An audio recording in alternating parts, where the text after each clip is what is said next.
कब कहीं बाहर निकलते किसी को भी नहीं मालूम पड़ता कि निकले कि ना। सतगुरु ऐसा संत, असली संत की पहचान ये होती है, असली सतगुरु जो होता है असली संत।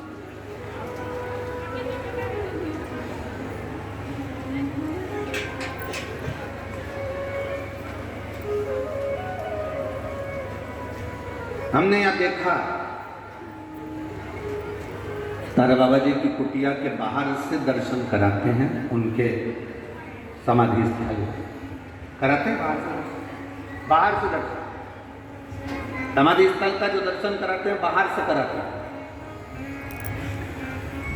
कल रात्रि को सावन पंडित जी कह रहे थे, गुरु जी अपन इतनी सारी जगह गए, कई समाधियों पे अपन ने दर्शन करे, वहाँ तो बिल्कुल अंदर तक सभी को दर्शन कराते हैं, यहाँ बाहर से दर्शन कराते हैं। हमने कहा इसी को समझ कर शिव महापुराण में एक वर्णन आता है, पशुपति नाथ का व्रत करो, 16 सोमवार का व्रत करो, सोमवार का व्रत करो, शिवरात्रि का व्रत करो, चतुर्थी का व्रत करो, तीज का व्रत करो, एकादशी का व्रत करो, पूर्णिमा का व्रत करो, आपका मन पड़े वो व्रत करो।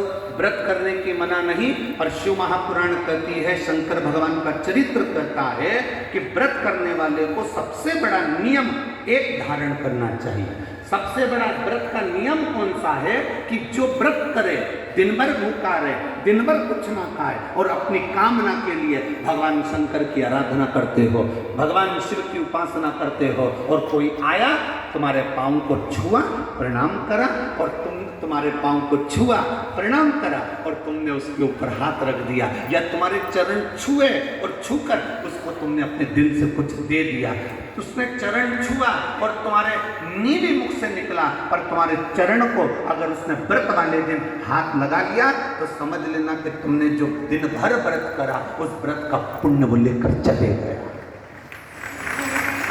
तुम्हारे व्रत का पुण्य वो लेकर चले गया। कई माताएं कहती हैं हमने पशुपति व्रत करा था, हमने ये वाला व्रत करा था, हमारा व्रत तो सफल ही नहीं हुआ, हमारी पड़ोसन ने व्रत करा, उसका व्रत सफल हो गया।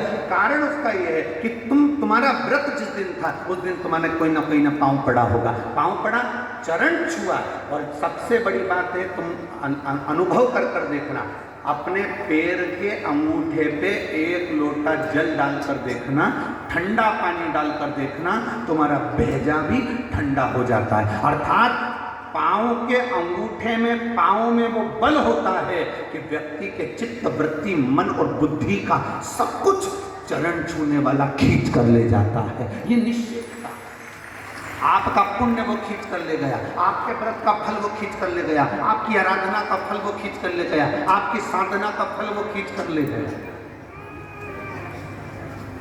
हमारा एक नियम है, आप लोगों को मालूम हो, हम कई बार कथा में कहे, हम कभी भी चरण नहीं छूने देते, स्त्री को तो छूने ही नहीं देते, माताओं को तो बिल्कुल भी, क्योंकि हम आपको जी बोलते हैं, और आप हो गई हमारी बहन और भाई के चरण छुओ तो अच्छी बात थोड़ी ना, हम तुम्हारे छू लें पर तुम हमारे मत।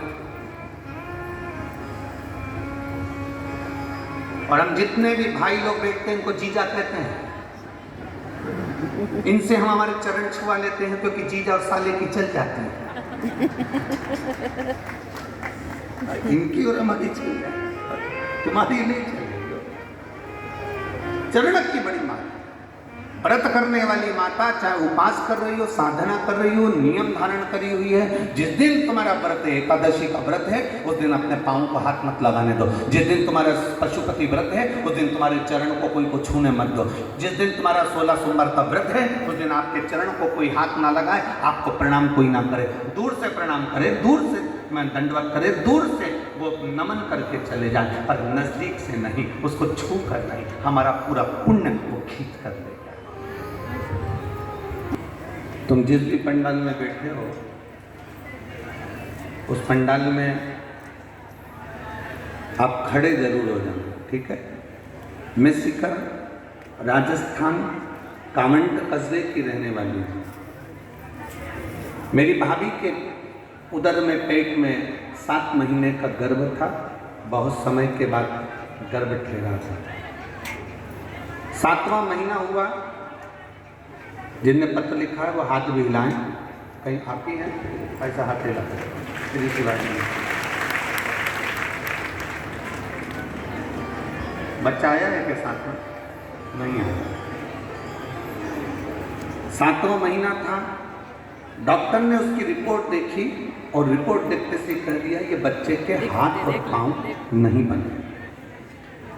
इस बच्चे का केवल धड़कन कुछ मात्रा में चल रही है और इसके हाथ पैर नहीं बने हैं। ये बच्चा पूरा विक्षिप्त है, नाक नहीं बनी, कान नहीं बना। 7वां महीना चल रहा है। इस बच्चे को तुम गिरवा दो, ये बच्चा मत रखिए, इसका ऑपरेशन करवा दीजिए, ये बच्चा ठीक नहीं है। तभी मेरी बड़ी बहन ने भाभी जी को बताया। टीवी पर आस्था चैनल पर कथा आती है और वो सियोर वाला महाराज कहता है 1 लोटा जल चढ़ाओ, उसका पानी लाकर आचमन करो, 1 बेलपत्र चढ़ाओ, उसको खाओ। पर डॉक्टर ने कह दिया कि 6 दिन के अंदर इसका ऑपरेशन कराना जरूरी है, नहीं तो ये बच्चा अंदर के अंदर सड़ने लगे। अब करें तो करें क्या? 1 बेलपत्र मेरी भाभी रोज खाने लगी, क्योंकि इतने दिनों के बाद गर्भ ठहरा था, इतने दिनों के बाद बच्चा हो रहा था। भाभी 1 बेलपत्र खाने लगी, शिव जी को जल चढ़ाने लगी। हमने उस बच्चे का ऑपरेशन नहीं करवाया, 9 महीने हमने निकाल दिए। हम डर के मारे डॉक्टर को जांच कराने भी नहीं गए और 9 महीने तक हमने उस बच्चे को गर्भ में रखा कि अब जो होगा देखा जाएगा। गुरुदेव, जब बच्चे ने 9 महीने बाद जन्म लिया तो डॉक्टर भी आश्चर्य में था कि इस बच्चे के हाथ पैर शरीर पूरा की पूरा स्वस्थ था, जिसका मैं फोटो लगा रही हूँ। अब आप बच्चे का फोटो LED के माध्यम से, आस्था चैनल के माध्यम से आप बच्चे का फोटो टीवी पर देख रहे होंगे। जो बच्चा पूर्ण तरह से स्वस्थ था, जिसको आप आस्था चैनल पर LED पर देख रहे हैं। ठीक है बाबू, बच्चा ठीक है? ये वो बच्चा जो पूर्ण तरह से LED पर, जो यहाँ के कैमरामैन LED चला रहे हैं, यहाँ के कैमरामैन कौन है? हाथ हिलाओ। LED पर जो आउटपुट दे रहा है सब दूर की, यहाँ का कैमरामैन जो LED वो इस फोटो को अवश्य दिखाएं।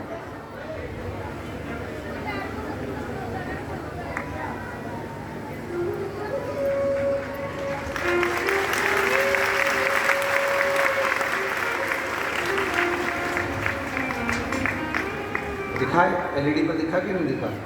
दिखा। आस्था चैनल पर भी ये फोटो दिखाया गया है, जो LED चल रही है उस पर भी आप इस फोटो को देख सकते हैं। बैठो बहन। श्री शिवाय नमस्ते। शिव तत्व की प्राप्ति इसी को,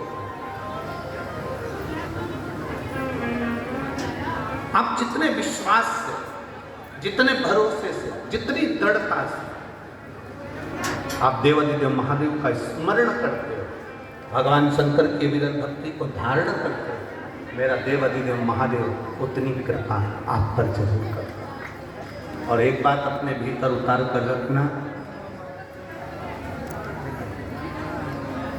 अभी तक जो कथा हो रही थी वो पंडाल में हो रही थी और आप पंडाल से अपने घर जा रहे थे। पहली कथा है जो तारा बाबा की कुटिया में अर्थात संत के घर में हो रही है, तो अब की बार विदाई भी जरा जोरदार होगी, तुम चिंता न करो। 2 का घर है, एक तारकेश्वर महादेव जी बैठे हैं, शिव पुराण की कथा हो रही है। और कथा किनके घर में हो रही है?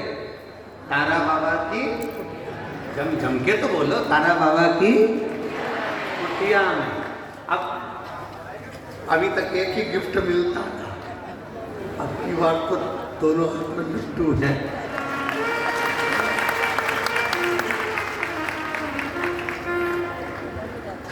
और शंभो शरणे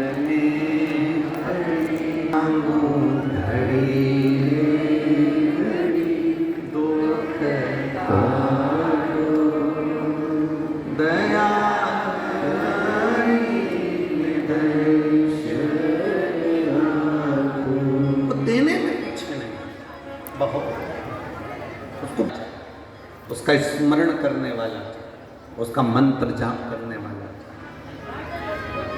अब जितना देर कथा के पंडाल में बैठो, जितनी देर तारा बाबा की कुटिया में बैठो, तारा बाबा की कुटिया में जहां तुमको मर्जी पड़ जाए, पेड़ के नीचे, टाली के नीचे, छत के नीचे, खुले में, जहां तुमको जगह मिल जाए, जहां तक आवाज जा रही हो, वहां बैठकर जितनी देर बन सके उतनी देर भगवान शंकर की अविरत भक्ति कथा को ढालो,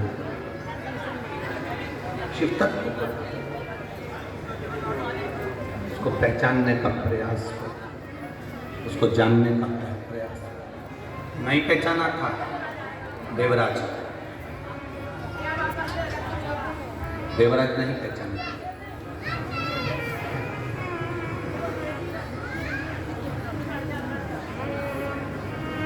चोरी का धन लेकर चला था और उस चोरी के धन को लेकर चला और चोरी के धन को ले जाकर शंकर जी के मंदिर में प्रवेश कर गया।